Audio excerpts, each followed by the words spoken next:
This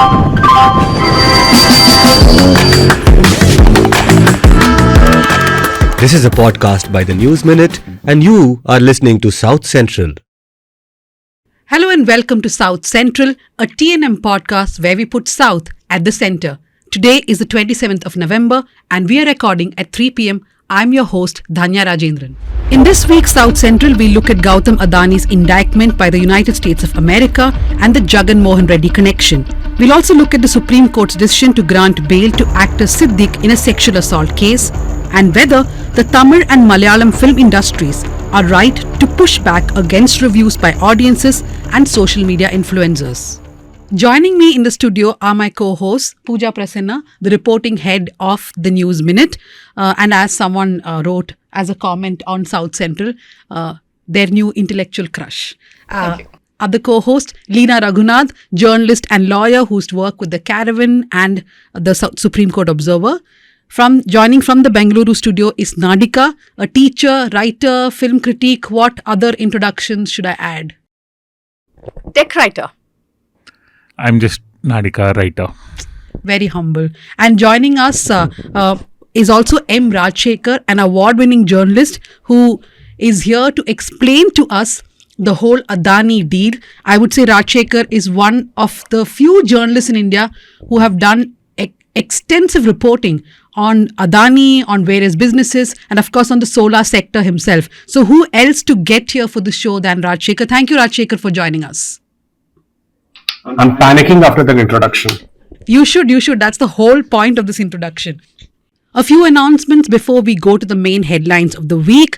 We have a student subscription. As you know, as a subscription-based news organization, we take subscriptions very seriously because that allows us to function, to survive and thrive. But if you're students and you cannot afford the subscription, then you have to show us a valid student ID. Write to members@thenewsminute.com. You get a 50% off. Now, if you're wondering, I don't have even that much money, fear not. Use Google Pay or any other thing on your parents' mobile phone and get the subscription done. Remember, every month once we'll invite a TNM News Laundry subscriber to the South Central podcast, and you can discuss with us about your research, about a project you're doing, about a review you've read, whatever it is. So write to us at southcentral@thenewsminute.com. Andhra Pradesh police look out for director Ram Gopal Varma. 3 Andhra police teams are spread out looking for him. 2 of them are in Hyderabad, 1 in Tamil Nadu, and they're looking for him, saying that he's been missing. Why are they looking for Ram So there are Gopal cases filed against him for a few tweets that he did in which he insulted Pawan Kalyan and a couple of others. But I think the anger which the TDP and even Janasena has towards him is also because of this movie he did called Vyuham, in which he had insulted Pawan Kalyan, Nara Lokesh and others. And Ram Gopal Varma actually has put out a video saying that why should the police be behind me? Why can't I be questioned virtually? Why should I be arrested for this? And these are tweets which was a year ago. What is the necessity to push for an arrest now? నాకు ఒక notice వచ్చింది. నేను ఒక reply ఇచ్చాను, ఫలానా చోట ఫలానా తారీఖు నేను వస్తాను. అప్పటికి నాకు జరుగుతున్న పని ఒక ఆన్గోయింగ్ స్కెడ్యూల్ ఉంది కాబట్టి, నాకు ఫిలిం వర్క్ ఉంది కాబట్టి అవ్వలేదు. అండ్ ఇట్ ఈస్ వేరే ప్రొడ్యూసర్కి చేస్తాను, ఆ ప్రొడ్యూసర్కి నష్టం వస్తుంది కాబట్టి నేను మళ్ళీ టైం అడిగాను. ఇదేంటి కేసు, ఇదేం అర్జెంట్ కేసు అంటే 1 year తర్వాత ట్వీట్ చూసిన అతనికి 1 weekలో అన్నీ అయిపోవాలనేది ఏమన్నా మీనింగ్ ఉంటుంది అసలు దానికి? So which basically means it is being done for purposes other than the urgency of the case. So Dhanya, we have in our last episode discussed the Kasturi case here again, and we have talked about how political vendetta turns into going after these kind of. So there are similar or graver offences in the same area that you'll find, but some are penalized, some are not. And in this kind of case where Ram Gopal Varma is available, he's saying that he'll come for a hearing and but an on-camera hearing, and they're sending police long distance to capture the guy and saying that he's absconding. This is all just how political vendetta plays out in India when a case. So the last episode, what we were discussing is that in these kind of cases, the arrest can actually be avoided. I mean, the tweet is already there. You can investigate and go for a charge sheet. Why arrest the person? Because there is already digital proof of what happened, right? Yeah. And I just want to add, I can't believe they're wasting that kind of police force in a country where we have so few of them. They have sent a team to Coimbatore because he tweeted saying, I've reached Coimbatore. but there's still a lookout notice. Karnataka government must take responsibility to organize Tipu Jayanti, says Tipu's descendant. His name is Sahibzada Syed Mansoor Ali Tipu, and he's alleged that the Congress government is not granting permission to celebrate Tipu Jayanti. It was celebrated a few days ago, but I think what he's referring to is Tipu Jayanti being a state celebrated festival, which the Siddaramaiah government started in 2015 and it went on till 2018. And of course, after the coalition government came in 2018, when Kumaraswamy was the chief minister, he stopped celebration. It has to be noted that in 2015, there were large-scale violence in Kodagu particularly, and people were killed as well. But the government insisted. But is the price that Siddaramaiah paid for actually celebrating Tipu Jayanti a bit too much? Is that why they're reluctant? It is. And also, since some other government already stopped, they don't want to bring it back. It'll draw unnecessary attention. Next one from Tamil Nadu, actor Dhanush sues Nayanthara before Madras High Court. The deed is done. Yes. Rahul and Priyanka Gandhi to lead the agitation in Parliament against centre or union government's neglect of Wayanad. We have an in-house Wayanad No, but expert. today the news is out that the government has relented to give some. Dhanya, you would have more on that, right? No, Nirmala Sitharaman has basically said that there would be a Wayanad package which would be announced. Just to tell Nadika and Rajshekhar, you can step in anytime. So the controversy is that Kerala government wants Wayanad landslide to be declared as a national disaster. The NDA is saying that, look, from the UPA times, we have not had any precedent where we are announcing a national disaster. It's only a calamity of severe nature. But we are not sure if Wayanad landslide is called even that. So last time such a calamity of severe nature was Uttarakhand floods or the Andhra cyclone, the 2014 Andhra cyclone. Right. And so this doesn't measure up to them as a disaster of that impact. Whereas why Kerala is pushing or Wayanad is pushing for such is because they'll then get 3:1 ratio funds released from the central government, where the central government is supposed to give the 3% share or the 3 times the share of what the state government is putting into the relief efforts. So I think that is significant for Wayanad to tide over this. This was also the thing last with the Chennai floods of the last couple of years, no? When the Tamil Nadu government had specifically asked it to be declared a national emergency, national calamity or whatever, and then there was some sort of fight between the state and the central, the union governments, and or what constitutes and how much money to give, and one union saying, yeah, we've already released the money, and then some people calculating and saying, no, you've not even sent half the money you said you were going to send. All of that was happening in the last couple of years. So one significant but unrelated thing I want to say is that at the News Minute, we only use the word union government. We don't use the word central government because it sort of indicates that the central government is the center of everything, right? When it's actually not. Yeah. Telangana Chief Minister Revanth Reddy rejects Adani's 100 crores donation to State University. I think we'll not discuss this because we have an entire section dedicated to Adani. Moving on to Sambhal in Uttar Pradesh. Sambhal remains tense over mosque survey, internet shutdown to continue. For those who are not aware of what has happened, so far 27 people have been arrested, 25 men and 2 women. There have been 7 FIRs that have been registered. There was violence that broke out, and there is actually a little bit of ambiguity on how the 4 people who died were killed. Is it through police firing, which is what many eyewitnesses have said?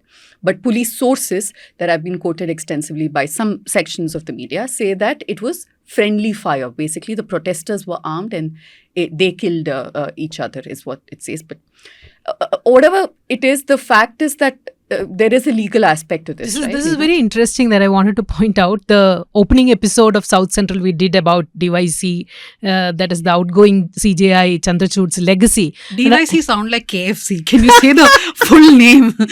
Sorry, that's part of being a legal journalism newsroom term. Chandrachud. Yeah, DY Chandrachud's legacy.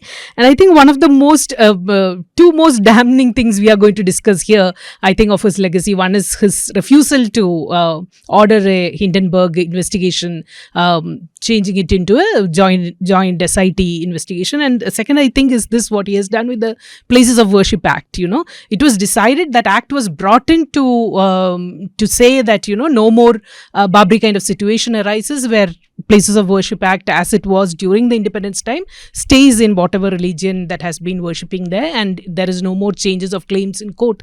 But then he went ahead and said that there is, in the interest of balance between the parties who's claiming this, let's examine. And then he threw open this floodgate of places of worship being, re-examined, and then how far will you go digging? Like, when Farundhati is one of the early essays during the Babri issue, where she says you dig a mosque and then you get a temple underneath it. You dig a temple underneath, you will get a Buddhist monastery under it. You dig under that, then there is some tribal worship deity under it. How far will you go digging in this country? Because the country has so much of history of what and how people worshipped and lived. So how far will you go? This will be endless court cases and court sitting on who worshipped where and how much time uninterrupted worship was allowed in that place.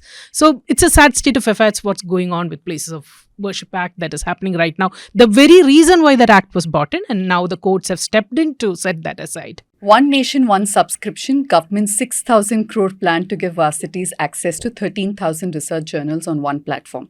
This will basically give central payments to 13 publishers, where institutions can continue to use their own budgets to subscribe to publishers not covered under the scheme. Can you imagine like what kind of research journals will be under this? That's the first horror. And the second is a clear case of plagiarism by the union government, because our subscription with newslaundry is called one subscription, 2 platforms, and we call it game changer. Narendra Modi has also called it game changer. Modi ji, come up with your own idea. Stop stealing from us. I think they should bring back Venkaiah Naidu for coming up with acronyms for all of these things. You can't beat him. Actually, there's one person who can give him a run for his money. He's called Vatal Nagraj. If you don't know, correct. Go look him up. Please do not, the world that's seeing me, do not think I'm capitulating to the other side. But no, it's not a bad idea per se, if they can manage to keep the academic rigor in it. And it's, even if it has a right wing or a Hindutva lean to it, it's easy to then know that there is the bias and then do your research based on it, as long as the academic rigor of those publications, the peer reviewing and all that is maintained. I don't have... No, we have no problem with that. We only have an issue with stealing the game changer. Yeah. Yes, the name. Yeah. Okay, so we'll now go into the discussions this week. The first discussion is going to be on the Adani indictment by the United States of America. But I want to keep focus on the Andhra Pradesh connection, because what has been said now, if you look at what's happening, they said 2,200 crores was promised as bribe, was offered as bribes, of which a large portion, around 1,750 crores, was supposed to have been offered to just Andhra Pradesh. Quickly for our listeners and our viewers, Rajshekhar, can you tell us what this whole controversy is about? The Solar Energy Corporation of India is the one who has the arrangements with both state discoms, Adani Energy and Azure, right? I think the SEC charge sheet is a very important document because it answers one of the great pending questions about Adani. We've been sort of, over the last 20 years, we've known that a part of his growth has come through huge borrowings. A part of his growth has come through acquisitions. We've always been told by the media that he's getting a lot of political favors, right? You look at Indian journalism and you'll find scores of examples where Adani got preferential treatment from the union government, state governments, and so on. What we were not able to find so far was a quid pro quo. What was Adani giving anything back in turn to the politicians, right? And this money trail is what was missing so far, partly because the way global business gets conducted today is a very, very opaque system, right? Plotting money flows, rent extraction is very hard. What the SEC order does is it finds us a quid pro quo. This is the first quid pro quo that I have seen where money has flowed from Adani to political leaders. Remember, in electoral bonds, nobody found Adani's name in there, right? So that is, I think, a part of the context here. In this particular deal, so the way solar sector PPAs are given out is that you have a bunch of companies, domestic and international, coming into the Indian market and wanting to set up solar parks. A lot of these guys are very uncomfortable dealing with Indian discoms. Indian discoms are distribution companies are very, very cash strapped. Usually not the best of organizations in terms of settling their bills promptly. And therefore, when India was trying to attract investment into the power sector, we said that we'll create an insulating organization, which will be SECI. SECI will bid out for solar capacity. And once firms win those bids, it will thereafter go to state governments and say that, okay, I have people who are willing to set up a 1 gigawatt plant. Do you want this power? And once they find a buyer, you sign an agreement saying that the state government will sign an agreement with SECI saying that मेरे को ये power मांगता है.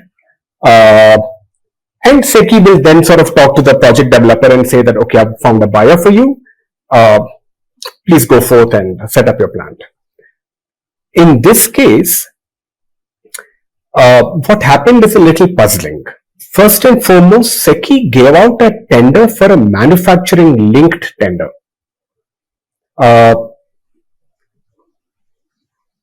I'm not very sure where SECI gets the authority to start setting up, to start telling firms to start putting up solar module and cell manufacturing facilities. Okay, 1. 2, the tender is put out, 2 firms win, Adani and Azure.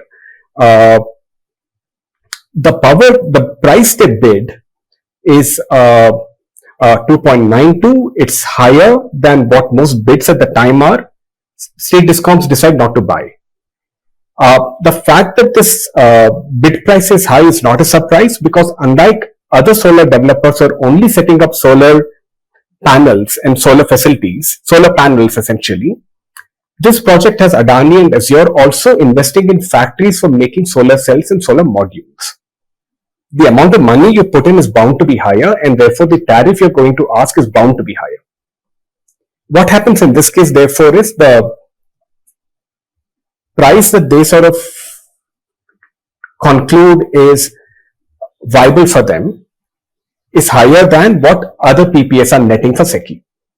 And therefore, state discoms are not interested. At this point, instead of annulling the bid, SECI sits on the bid for well over a year, and the developers, Azure and Adani, both of them figure that this manufacturing link tender is actually very profitable for us. Azure felt that it would make something like $2 billion over 20 years or something like that. Adani has said that he would have made about $1 billion in profits. They didn't want to give up this project. So they went and essentially the SEC's contention is that they gave a total of 2,200 crores to 5 governments, J&K, Tamil Nadu, Andhra, Chhattisgarh and Orissa. And in return for that, the political leadership, I'm sure, agreed to buy expensive power for their state. Okay, it's a textbook thing where you have a private gain where the political leadership makes money, the project developer makes money, and the costs are then spread out across the population of these states. SECI talks to private companies like Adani. They manufacture and also they provide the solar power. And the discoms like in Tamil Nadu and Andhra Pradesh are the ones who buys this discom. But the price is so much that SECI, instead of asking the private players to either bring down the prices, just what US is saying is that instead you offered bribes to these governments and then they bought the power. Now, you said that this is the first time that Adani has been accused of paying money, right? But again, this is only alleged quid pro quo. And now what Gautam Adani is saying, in fact, he has filed in the stock exchange that there is no charge of bribery against me, that I have been charged on the other counts. Yeah, but the quid pro quo is, if the SEC charge sheet is upheld, there's a very clear quid pro quo, right? He's making the payment to a state government which is buying expensive power from him. And right now there's a lot of muddying going on, talking about how this is actually not costly. It was the most prudential deal we could have found. But those claims are not really holding up very well. The first defense from the former Andhra government was that we did not sign a deal with Adani. We have no direct ties with him, right? And that then got sort of countered, saying that yes, but given the architecture of India's renewable sector, you were always going to do the tie-up with SECI. And in any case, when we look at the purchase agreement, the names of Adani and Azure are in there. 1. 2. Thereafter, we've been having a lot of fun. Only person who One has of the things that fun reading indictments is perhaps Rajshekhar. He's having a lot of fun, yes. No, it's actually fun because there's an absurdity to this right now. Okay. One of the things that the letter from Jagan says is that, this project had been given a special waiver of state power transmission charges. Okay. Typically, it's like saying that if you have a power project in a solar array in, say, Rajasthan, and your power is being consumed in Andhra, your power will be passing through each of the intervening states. You will be paying a charge for transmission each of those states. So now Jagan says that for this project, those charges have been waived. Which, if he's true in saying this, then the obvious question that comes is, why was this project being favored when there are so many solar parks coming up across the country? Right? From what I know, based on something I was writing 3 months ago, power transmission waivers have been given to all solar parks. Okay. The question is about the cutoff, 2025 or later or earlier, whatever it is. So basically, any power project would have gotten this waiver in any case. And therefore, this contention of Jagan isn't really valid. The third defense was that subsequent SECI bids have been netting a price higher than 2.43, and therefore this bid was in Andhra's interest. This is again a really incomplete argument. Okay. Globally, solar cell prices have continued to fall very, very dramatically. Therefore, the price of solar modules should be going down, and therefore the price of solar power should go down. What's happened in India is that we have imposed import tariffs on Chinese panels. Okay. These came into force last year, with India essentially sort of saying that you cannot import solar panels from countries like China and use them in this country. You have to only buy panels which are made locally. With that, you have seen a near doubling of the cost of solar panels in this country. And therefore, the price that discoms would be getting in these tenders was bound to increase in any case. So, this is getting a little dense, but what I want to say is that there are multiple levels of dubious decisions taking place in this sector. Okay, every firm making solar modules in India right now imports cells from China and assembles them and sells those as panels. If the price of a Chinese cell was 9 cents a watt and is now down to 4 cents a watt, you would expect even domestic module prices to come down. A cell is like 60% of the cost of a module. What you have in India is the inverse. Since there is import protection, right, a cartel is starting to take shape in solar module manufacturing. And therefore, our module prices are actually going up. It's like saying that there is one scam happening over there in terms of solar module manufacturing, because of which prices are being pushed up. And that hike in prices is now being used to justify a second outrage being perpetrated on the people of this country, which is that some politicians take 2,000 crores upfront and justify the fact that the people of the country are going to be paying higher power charges thereafter. And the worrying thing here is that once you normalize 2.43 as opposed to say 2.19 or 2.0, Subsequent bids will sort of take this as a benchmark price. So your solar power will actually keep getting costlier because you created a new floor price. Today, even in mainstream media, when I'm looking at how this is being covered and other online places, there is very few pockets of independent media who actually talks about this and goes in depth and tries to break it up like what you are doing and telling us what is really wrong here. I think that's the point that most people miss out on. Every time there is a scam surrounding Adani that comes out, the first response of those in power, the mainstream media that you were talking about, and a lot of people are like, why are you all very jealous? So what if he's doing well? So what if he's making money? He's making money and Out it's of your costing pocket. you Yeah. out of your Yeah. pocket. The same argument also holds good for, the Hindenburg report. And the same thing also is applicable to the Tangitco scam, right? For those who are not aware of what this, I don't know if we can call it a scam. It's an allegation at this point. So we'll be very careful in how we phrase this. But the allegation was that in 2014, Adani Group was supplying coal to Tamil Nadu government. And it was coal that was coming from Indonesia to India. Now it went through a very long route. It went through Singapore, British Virgin Islands and all of that. And magically coal that was $28 something became $91.91 when it came to Tamil Nadu, right? So that inflation happened through each country that it passed.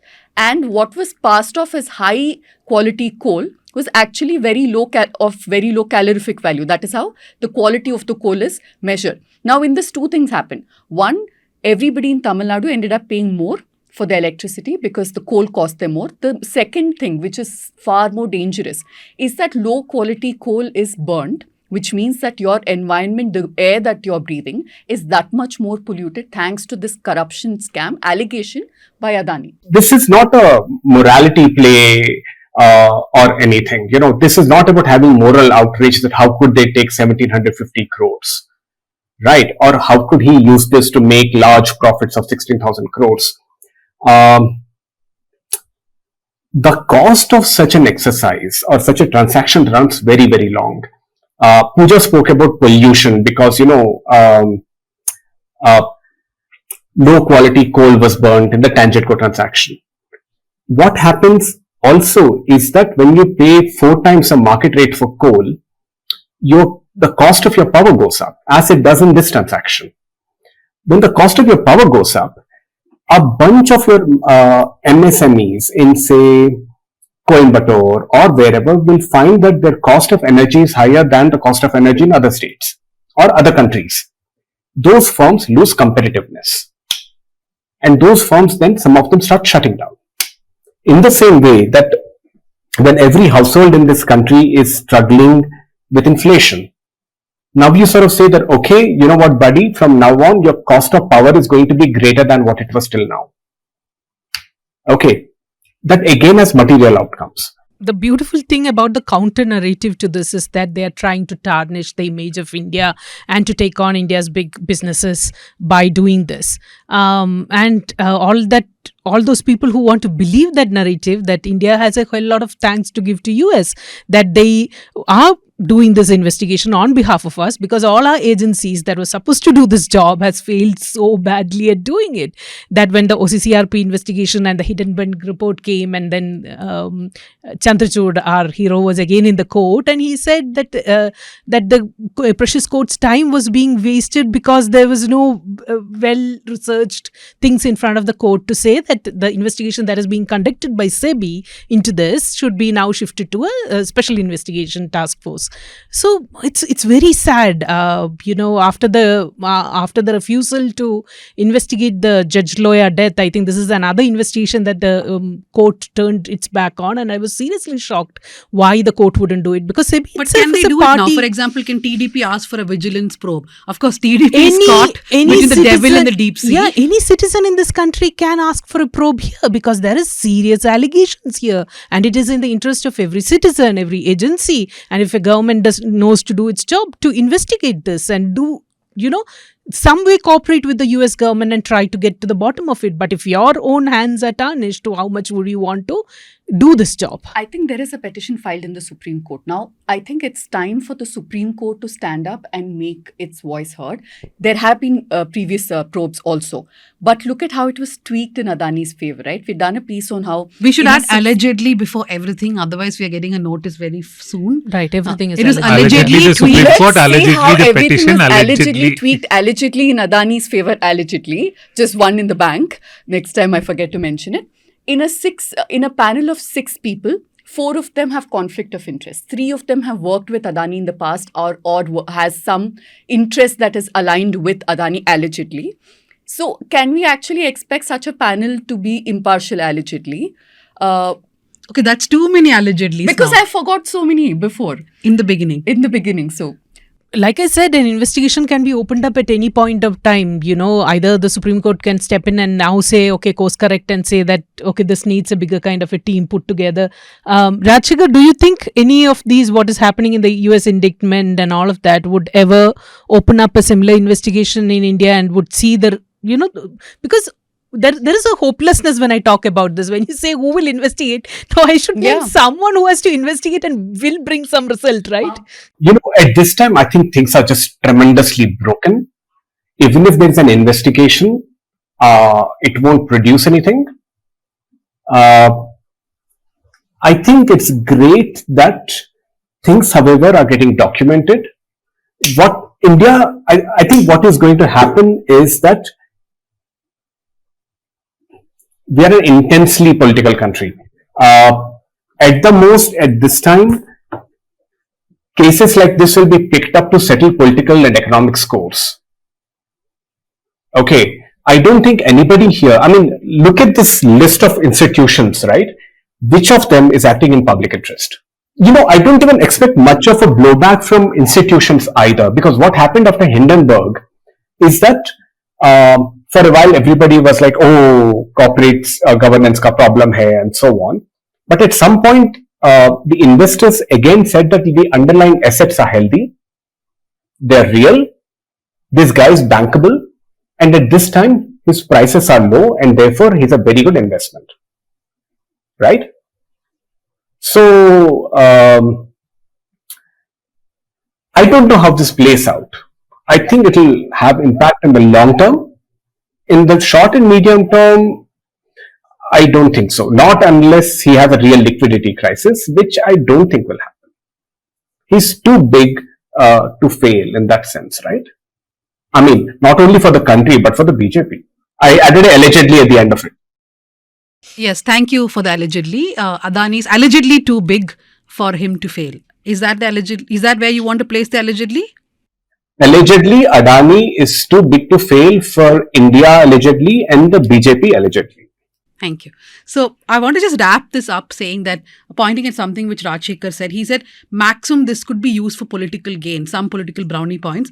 But very ironically, this is one case where nobody knows how to use it politically. One, the TDP is stuck, right? Imagine Tirupati Laddu report. Even before they could read it properly, they came and did a press meet without understanding the science behind it. This one day could not react for so many days because at one side is Jagan, who you want to bamboo, but on the other side is Adani, how do you take on? After so many days, today is the first time there was a press meet by the TDP properly on this issue. So that is the question really, right? That no matter what your political affiliation and ideology, Adani is indispensable to you. Yeah. How did we get here? Right? In a country this big, right? In a country this big, it's so many local business families. How did we come to a point where this guy is indispensable? And what does it mean when one guy is so indispensable across political parties? Can you think of an example like this from any other country? I cannot. This is unique. Russia has Gazprom and so many others, right? What? We have only one guy. One nation, one oligarch. One allegedly. One nation, One one oligarch, allegedly. Look at the 5 states involved, not, like you said, not single one of them ruled by BJP. Chhattisgarh, at the time Congress was in power.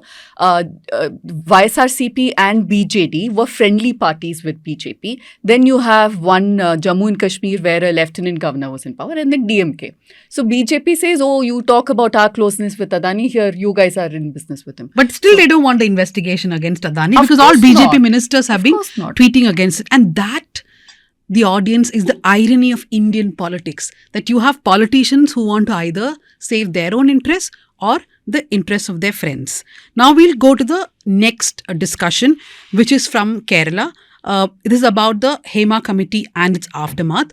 For those unaware, the secretary of the Amma Association, AMMA, which is Association of Movie Artists, Siddique, had been accused of sexual assault, not harassment or abuse, of sexual assault, and he had been booked. But recently, the Supreme Court gave him bail. Justices Bela Trivedi and Justice Satish Sharma gave that bail. What they said is that the woman in question had written on Facebook in 2018-19 when the Me Too movement was flourishing, right, about what Siddique did to her, but she did not approach the police. So what the court has asked is that if you could write on Facebook, then why could you not approach the police? And they gave bail to Siddique. This whole way that sexual harassment and Me Too cases has doing the rounds in the Indian courts is a difficult process altogether. That is true for across the world. That most of these allegations that has been now coming out has happened years before, right? People have lived with that trauma, hasn't been able to react to it at those moments. Not because that the law wasn't there even at that point, they could go and report, but the whole system is so stacked up against you that where do you go to? You have to first process what has happened to you, seek your own mental health, seek your own, because these are women who might have gone against their family and got into this business of acting, has pursued something purely on their ambition, purely on what. So a lot of their lived experiences come into this moment that you are physically violated, right? That this is your workplace. That is one thing that even now people in the cinema industry is having trouble, because it's a very patriarchal setup that my money, I'm producing film, it's like these are all my family, we cook, we live together, we produce. That's the kind of language that you use, and rarely does this is a workplace where people come to work for, a kind of a narrative there. And so to understand that this is a workplace where I'm supposed to feel secure, where I've been violated and there is a certain kind of law in my favor, and that I go to report, and then when you go to report, there is so much of we all know what the court process is there, the kind of evidences that you have to produce, and often there are no eyewitnesses. Often if it's your statement against him, often as we know in the assault case in Kerala against this woman actor, what she has gone through, TNM's own long form story that it has very meticulously researched and put out, shows the kind of harassment that even she went to the High Court, she went to the Supreme Court saying that I am being so badly treated in a courtroom, and she got zero relief. And this was the case that with all the media attention, 24/7 headlines and reporting was happening in Kerala. And even then, that's the kind of experience that she had to go through. So this is the experience of a woman who goes to report sexual assault and goes to seek justice with the help of law in a courtroom where she's given all the protection. And then you sit there in a Supreme Court bench and you ask why you didn't come before us, why you went to Facebook. I mean, apart from the actual act of reporting a crime like this at a police station, we've seen some instances where a court does take what they call suo motu cognizance of things, like usually civil issues, civil infrastructure. Some judges walking down the beach road and saying that there's too many fish stalls here.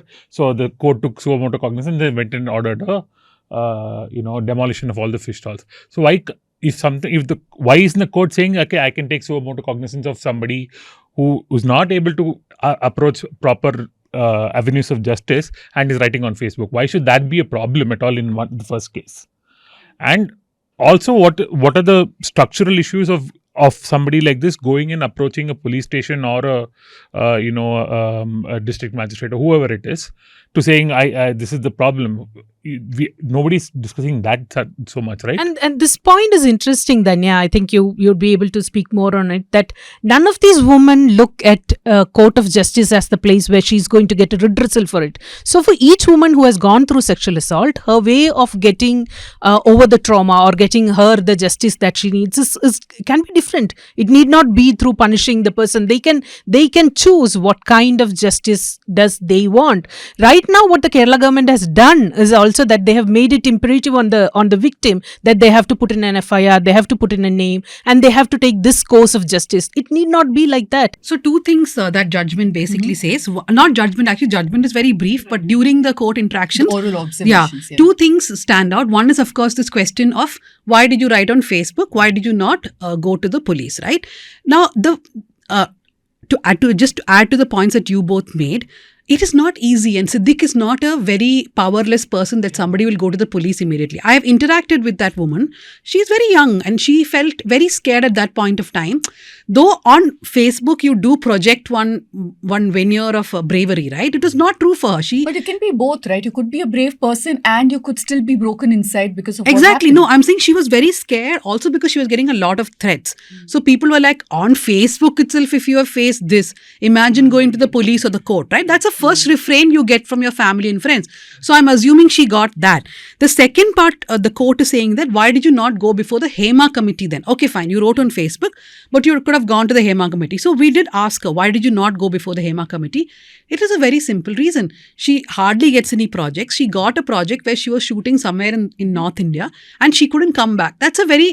It's a very plausible reason, right? The fact that this is one job you're getting, eventually that's some money that you get and you don't want to come. And what will happen if you speak to the Hema committee? Hema committee was not a committee to file an FIR. Right. It was only a committee to listen to problems of women in the industry. So these women were not told that only if you go to the Hema committee will your complaint be taken seriously and an FIR be registered. So I think this whole order has been complete injustice, not just to this woman, but to every other person in the Malayalam film industry who now wants to file a complaint. You know, what people miss out on is that you're a victim, but you also have to live your life. You have to pay your bills. You have the right to aspire to continue your career in the same field, maybe, even with the same people, if you choose to, right? And my biggest problem is there's so much of focus on the victim. How you were speaking to the alleged perpetrator later, you were smiling at him, or you were sitting and talking to him. You invited him to And an I event. think Siddique also has spoken about this, right? He's spoken about how she used a certain kind of language on Facebook.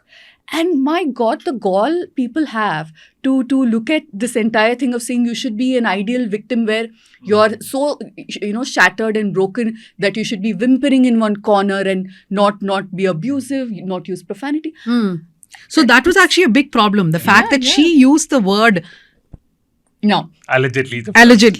No, but it's serious. Now, the lawyer who was representing Siddique was Raman Pillai.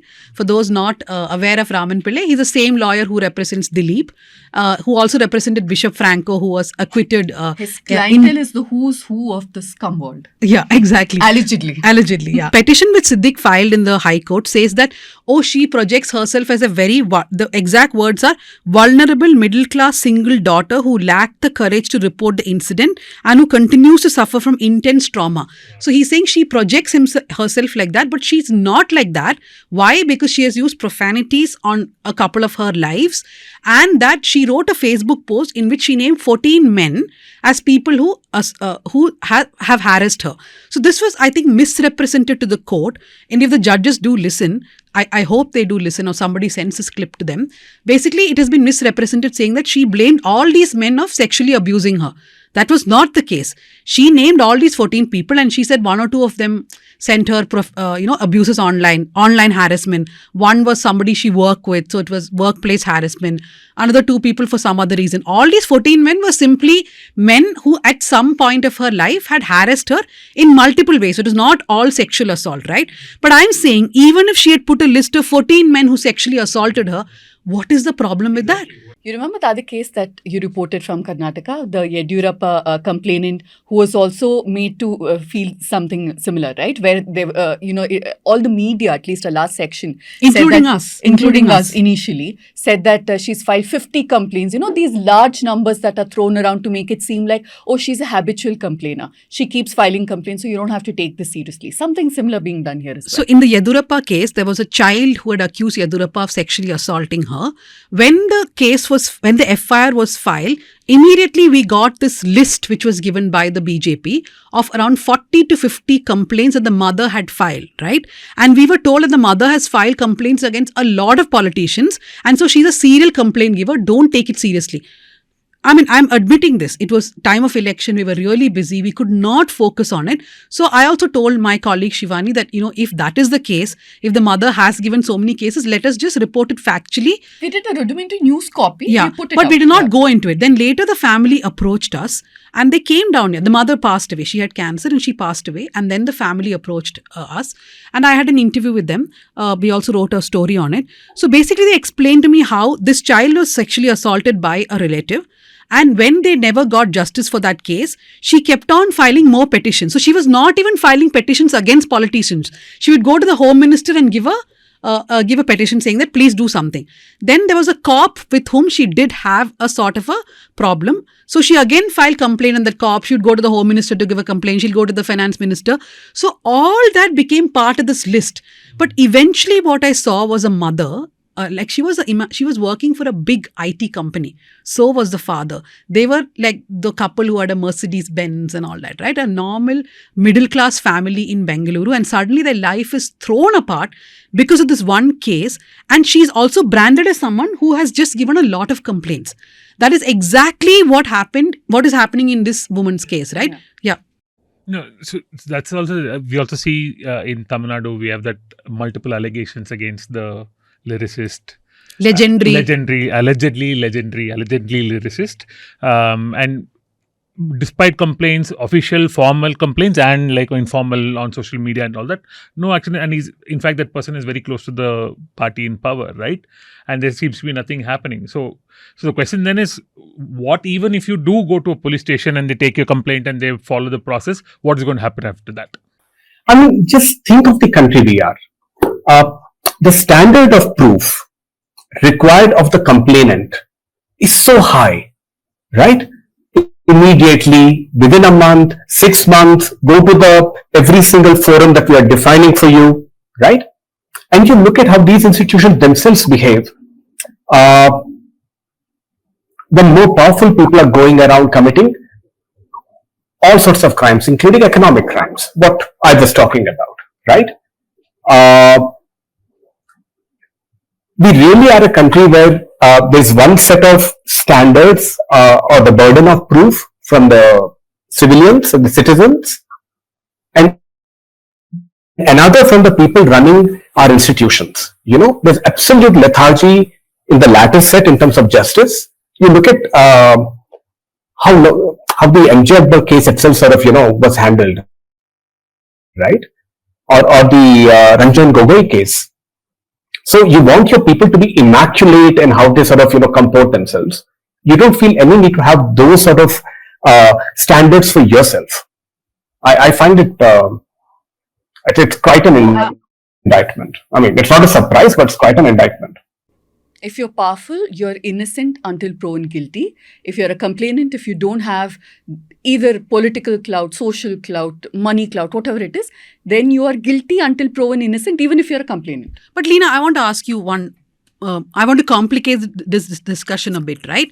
For example, Nivin Pauli's, the complaint against him, the police have said that the passport details are clearly saying that he was in the country when the sexual assault supposedly happened, and therefore they have given a B report in court. So for the normal public, they would say that in Siddique's case also, it can be false, right? Why should Siddique not be given relief? So your question is that that every victim narrative can be doubted is what the Nivin Pauli incident says. I don't know if people want to believe that, like in the Adani case, like if they want to believe that this is all Congress cooking up with your friend George Soros, which friend. Did you just say my friend on a TNM show? That's allegedly. HinduPost.in.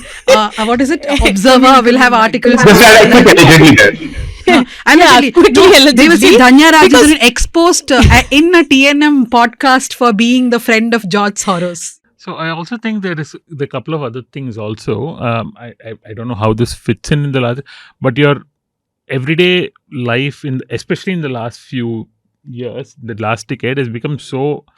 Actually, the microaggressions and whatever of everyday living has become so, and the very basic things like the price of oil and food and rice and things like that, or medicines going up. People don't want to spend time on what's happening till it hits you closer to home. So then, therefore, there's no larger public discourse about questions like this. Because one of the things that I hoped when the Me Too movement broke in 2018 was that we'll have some conversation on what does restorative justice look like. What does the idea of justice for survivors of sexual assault and violence, what should it look like? What does it look like now? We've never had that conversation after that. I don't think we even had the conversation when the movement was happening, right? What is the idea of justice to the survivor? What is the idea of justice to the perpetrator? How are we going to work on that? What are the processes involved in creating this conversation? We spoke about going to police station. Is there a different way of approaching an authority to do a complaint instead of police station? And then we'll always immediately say, go to an all-women's police station. But how many all-women's police stations are empowered to take action on this? There'll be one women sub-constable, maybe, or one woman inspector, but then it goes up and then it stops there, right? So what is the process of justice here? What is the idea of justice here? Yeah, even in places like in editorial rooms where I've been, or in organizations that I'm part of, there is this question that we ask, okay, so if there is an allegation raised or an allegation that is proved, how long do we keep this person out from us commissioning them, or what is the idea? Like every punishment ends at even after so many years, your life imprisonment also sort of ends. And so what is the period that we as an organization will stop engaging with this person? So this is a question that we have mulled over at the News Minute. For example, Vairamuthu, who you were speaking about, right? At one point of time, every story we were writing, Me Too accused Vairamuthu. Then people were pointing out that for other Me Too accused, you did not write. Not because we did not want to, but we must have just forgotten that he was a Me Too accused. We don't have an Excel sheet, right, of Me Too accused from every state. We should ideally have, but that will get populated too soon. Therefore, we were like, okay, then if it is Vairamuthu in connection with a story on any harassment or like a political party, like for example, MK Stalin had greeted him on his birthday, those things like that we will mention. But if it's to do with this movie, perhaps we may keep out the detail, or we will not report about him itself, about his movie or his lyrics. So those are questions in the newsroom. But we refuse to work with them. That needs to be pointed out. Some of the journalists, columnists, we've taken a stand of not working with them, at least. I thought for a minute you were talking about Vairamuthu. No, we never worked. She meant that we don't talk with journalists who are accused of sexual harassment or assault. We had a mention of George Soros. There is a video that we had done with Newslaundry, I think 2 or 3 years ago, about how ridiculous it is that everything under the sun where we question the government is then linked back to George Soros. There's no connection that George Soros has with the News Minute. We are not funded by him. What are you saying? You don't speak to him every day? No, I don't. In fact, my God. No, the question is that where does George Soros live that he has more than 24 hours to handle all of these issues? Exactly. He's very efficient. No George Soros funding, but you can definitely fund. Coming to that, we will have all our subscriptions links below in the comment section, in our notes for the show. So remember, we are an ad-free platform. Do subscribe. We'll quickly move on to the next topic, which incidentally has to do with movies. The reason why I chose these two, the second topic was serious one, but still related to the movie industry.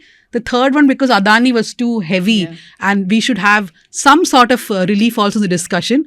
But I'm sure people will be very, very interested in this topic. It's about movie reviews.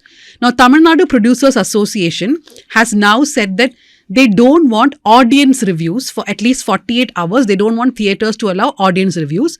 Before that, there was a Kerala amicus curiae who gave a report to the Kerala High Court that social media influencers should not be allowed to review movies for at least 48 hours.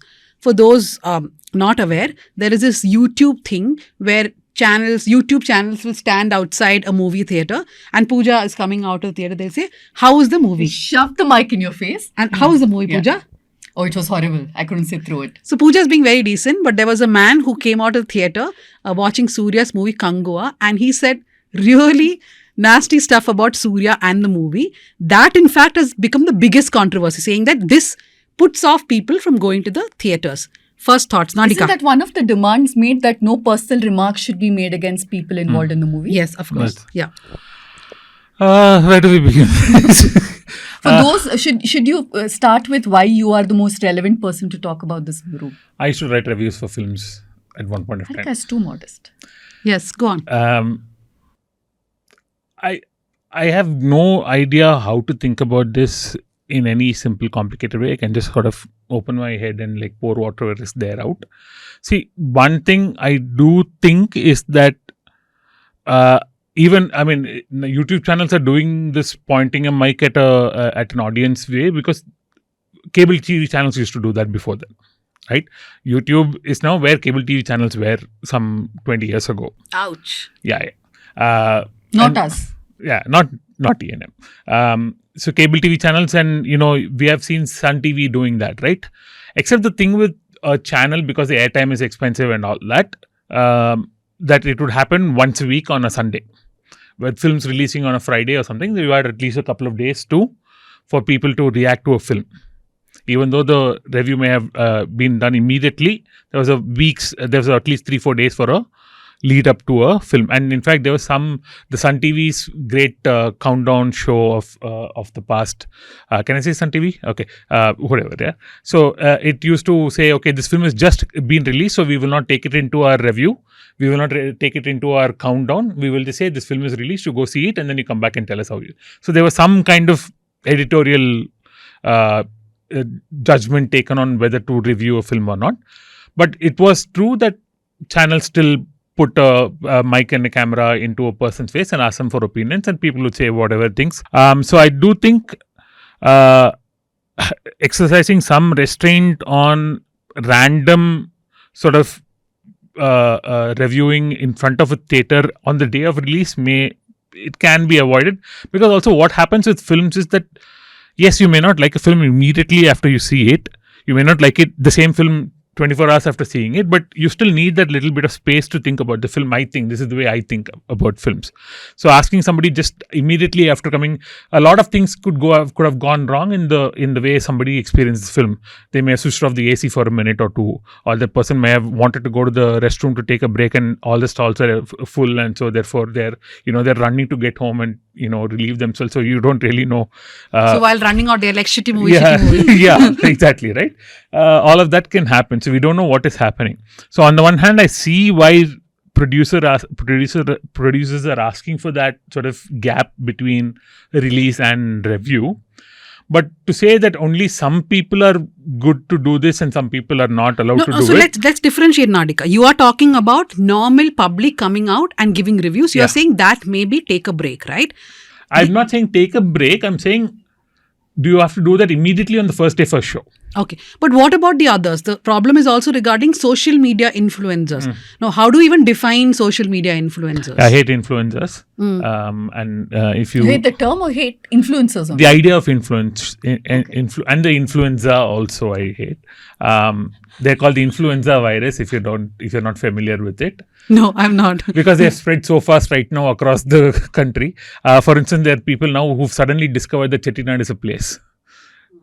And so because of those travel vlogs going and showing the houses. Now apparently Chettinad is now a hidden gem. Kannada Kathan is like never before. Chikmagalur is a hidden gem, it seems. Yeah, they went to Udupi and said it's a pristine, untouched tropical paradise. JP Nagar in Bangalore where Pooja lives is a hidden gem. Don't come. So okay, go on. The influenza thing is a little bit of a problem. But again, I would exercise caution in saying you are not allowed to do it. Maybe have a moratorium on how you are going to do it. And that will have to happen over lots of discussions with other people and producers and makers and critics and associations. But to say that only because this is also something that a few years ago Suhasini Maniratnam said, not everybody can review film. How is that? How is that true? Right? Anybody, if you want me to come and watch your film, you should allow me to critique a film. Reviewing a piece of art is a great, amazing talent that you have to credit as good as the work of art itself. And so when I read an Anna Vetikad review, she's a good friend too, became a friend after I became an admirer of her. The first time I saw her at a Network of Women in Media conference, I just ran up to her and said, Anna, I'm a big fan. And she just looked at me and she just walked off. And she can't believe that she did that to me now. Look at you, what a bad friend telling people about this. She was like, everyone was like, the first time Anna Vetikad was in a Network of Women in Media conference, people were just all around her admiring her. And I'm like, what a talent to write review of a movie. Because Anna herself says this in some of her reviews, that it's a sum total of your life experiences that you bring in when you watch a movie and say. And like Dhanya narrated to me an incident where the Bahubali director was like very seriously offended when she took apart the Bahubali movie, right? And yes. I had a personal experience. I'll come to that. Yes. Right. So and the film industry really depends on these kind of reviews. It works in their favor, a good review and a bad review, a little bit of trashing, and they are the reason. In another Anna Vetikad conversation that I've been part of, I've heard her say this, that they're the reason why so many social media influencers, YouTube people throng film screenings and not serious reviewers get invited, but they create this kind of a hype that the first day opening that a movie receives. They have been, the fertile ground that they have grown on is these producers and these distribution agencies themselves. And now when it comes to bite their own back, they are offended. So for the film Kangua, the producers of the film themselves agree that the first 10-15 odd minutes, when there was an open letter to people and all that, the first 10-15 odd minutes was not well done and there was too much noise and the sound mix was not great. So they've accepted the faults that the public have leveled against the film itself. After that, to say you can't come in and review is actually not a good way to go about it, right? Because we've seen a film like Tangalan, Paranjit Sangalan, which released a few months ago. Everybody did complain that the audio mix of Tangalan was not great. And the producers took note of it and redid the sound mix and re-released the film after that, after taking into it. The same producers of Kangua, the people who were backing Kangua also had, people watched their film Meiya Aragan, and there was complaints of it's too long and the theatrical run was too long. And so they took notice of it and I disagree with the editing post-release of a film. And I disagree with the fact that the film was long enough, because I don't think it was long. It is perfectly done film. Meiya Aragan hit every point I would like a film to hit me on. But they did and went and released a shorter cut of the film.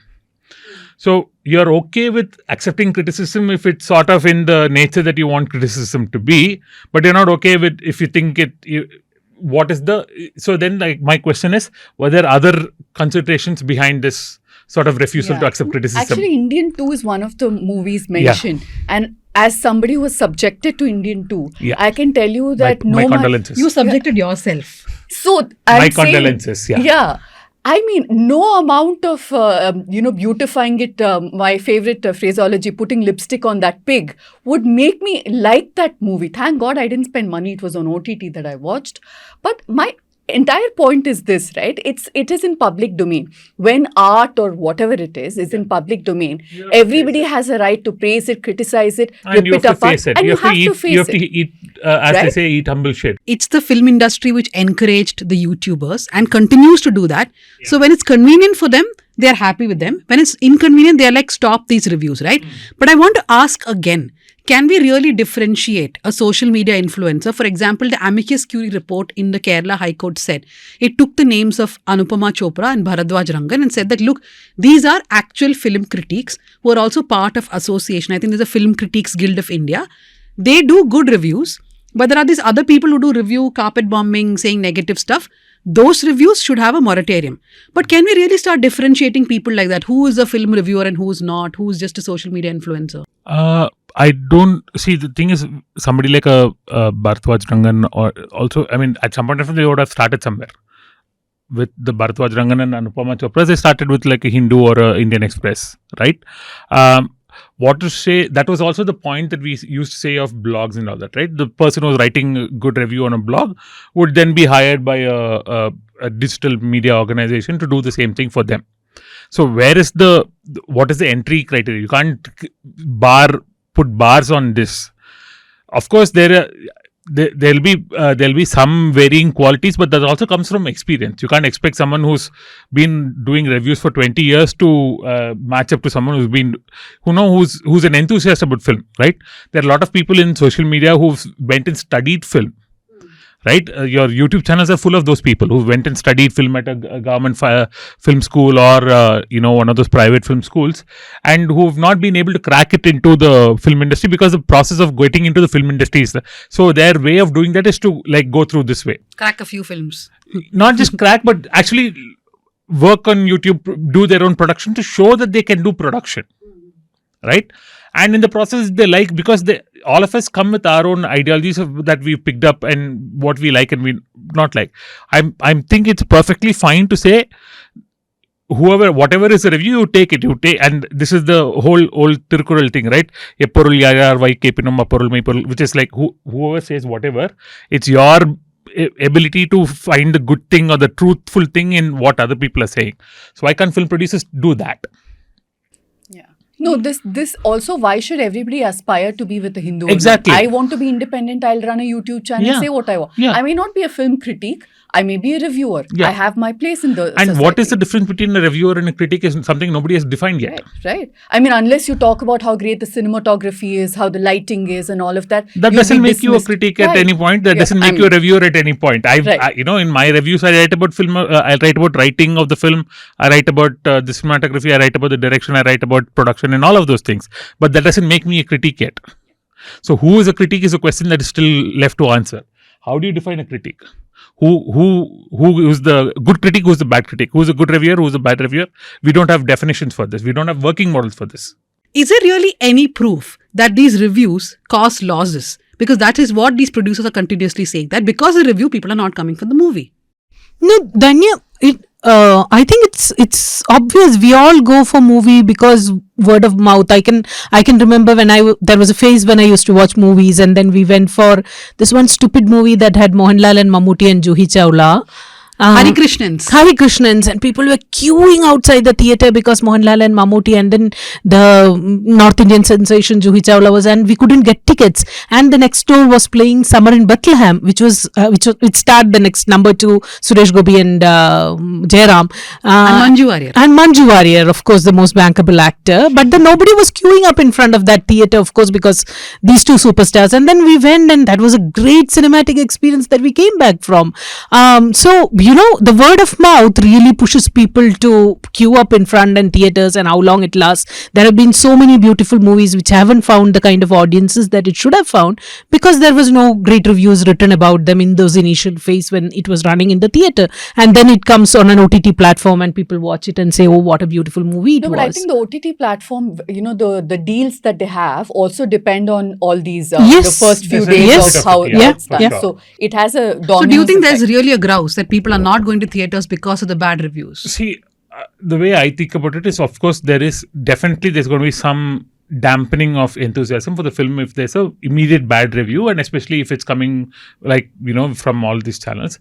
But the thing is, it's always happened, and if the film is able, there's always the make or break of a thing, right? If I can see a film despite all of that, and then it picks up. That's what we called a cult classic back in the day. Great films that we think of, like something like a Hey Ram or whatever. Or Basha. Dil Se. No, I'm not going to say Basha. Come on. Dil Se. Okay, they'll say. Who invited Nadika? He's not agreeing with anything that we are saying. Okay, so Basha is not a a film cult like film. Hey Ram didn't do well at all in the theatres when it released, right? But then slowly it achieved what is called a cult classic status, right? So therefore you have other avenues that open for the film producers. So they may have lost money initially, but that's also probably because the film business is changing now. What used to run for 2 weeks is now that your multiplexes don't let run for more than 3 days. That's because there are a lot more films being produced. There's more competition. A film is not your only source of entertainment now. Even in a cineplex, you have some multiple things going on. you have a playpen at some corner. There's some stand-up comedy on one screen. So it's problem with the business. Losses, my point is, if it does make losses, isn't that the whole game? That's the point, right? So you course correct and then you make a better film the next time. Okay, so to end this conversation, though I always say that I don't know much about movies, I did not know that Hari Krishnan's and Summer in Bethlehem released the same time. But let's not forget, Summer in Bethlehem had that beautiful role played by Mohanlal. He comes as Niranjan for like 15 minutes, and I think he also the entire walked away. generation of people named the kids Niranjan after that. Yeah, he walked away with... So see, my movie knowledge is very 1980s, 1990s. I also want to add, with all full responsibility here, that as a journalist and editor, I have always thought the movie industry is most corrupt, which is one reason why I have kept away a lot from the movie reporting, because there's so much of bribes given to people, and even if it's not bribe, there's so much of intimidation. For example, there are these simple things. Why we don't at the News Minute do interviews of actors before a movie comes out. We do only very few in which we make it very clear that if the movie is bad, we will still give a bad review, right? So if you go for any of these events where we're interviewing these people, they sort of think it's obligatory for you to then write a good review. And just because you mentioned about Anna Vatikard's article, this was called The Rape of Avantika, the character played by Tamanna in Bahubali. So she wrote about how that song with Prabhas and Tamanna was actually the rape of Avantika, and I think she won a Ramnath Goenka for that story. I had interviewed S.S. Rajamouli many years later at an event, and I asked him, how do you look back at the criticism that your movies were also problematic this way? He said that review really upset him, and he didn't take it well, basically. So a lot of these people don't take it well. That's why their egos are very hurt when some random guy on the road is like, yaar avan yedukku movie pandra, so their and egos the are hurt. irony is that you're making a product for public consumption. You can't afford to be so thin-skinned, right, at the end of the day. Yeah. So that reminds me of a dear friend who we'll not name, but who made a great film called Arjun Reddy and all that. Who any comment on Twitter about the second film from that person, he would come online and like argue, and he had a entire bot army troll farm to say why your understanding of the film was wrong. We'll not say his name, but it rhymes with manga. Yeah. Yes. Okay. But it is also true that for all of these people, it's their, it's a lot of money and resources and time that they put in. And it's also a lot of their vanity project too, right? These people are obsessed about their look, how they speak, how they are portrayed in the people's perception and all of that. So all of that is a terrible mix to give them honest review. So it's a very industry specific problem. Yeah, and let's also not forget that there are dishonest reviews also. There must be some big superstar paying a YouTuber to thrash somebody else's movies. There is definitely the range of, as in anything, you have a very good amateur reviewer and you have a very bad amateur reviewer, you have a very good credible reviewer and you have a very bad credible reviewer. You have this range anywhere. But I also think that you can't take these things too personally if you're a film producer, and you can't take these things personally if you're a public personality like a YouTube person. If some producer saying your reviews are kaka, then you have to bite it and you make a better review next time. Right? That's because you put yourself out there in the public. So I'm sure somebody's going to say, my presence on this podcast is very similar to that. He's a kaka. He's very kaka. Who knows? I haven't heard the word kaka in a long time. That's what we tell kids, right? Too grown up. Yeah, kaka. Okay, so the kaka parts of the podcast are over. Now we go to the recommendations. Allegedly kaka parts. Yes. Pooja, what is your recommendation for the week? I want to recommend this movie called The Post. It's from 2017, but it's set in 1971. It's a brilliant movie on how it's set during the Vietnam War, and it talks about how there was a leak, and it shows that consecutive presidents made sure that the war is dragged on because they can't come out like losers out of that war, and how Washington Post deals with it. New York Times and Washington Post. I recommend that you watch it. There are also many books on the Post and how the rest of the media in America actually took up that story after the Post did. Nadika? I think I'll recommend, this is a slightly older series. It's called The Person of Interest. It aired in the early 2010s, I think 2013 types. But it's about a person who builds a AI superpower surveillance AI. and then the government takes it over, and then the problems from it. And it's a fantastic series. It ran for some 8 or 9 seasons. Because it's an American series, there's some 25 episodes per season and all that. It's beautiful. So it has this person who made the AI, sort of a secretive CIA trained assassin type person, and a bunch of other people, and it raises question of Big Brother states. It raises question of police surveillance and things like that, but also questions of how do you resist these things? How do you retain your agency in a world where everything is monitored? And I'm reminded of it now because lots of things that we see around us now is sort of AI powered and sentient, and everything that we do is being recorded somewhere to train machines. So I think it's something that we should revisit and watch. It's called Person of Interest. I think it's available. It may have gone off the OTT channels, but I'm sure it's somewhere to see. Yes. So we were discussing about journalism and business, and also developmental journalism a little bit. So I'm going to recommend a cult classic here, P. Sainath's Everybody Loves a Good Rot. I don't know how many young journalists or how many young people who's watching this would have read that, but it's a recommended read for anybody who wants to know how development money gets diverted, or relief money gets diverted in government programs. And the second, I'll make 3 recommendations. Second is again Josie Joseph's very brilliant Feast of Vultures about how businesses corruption go about in this country.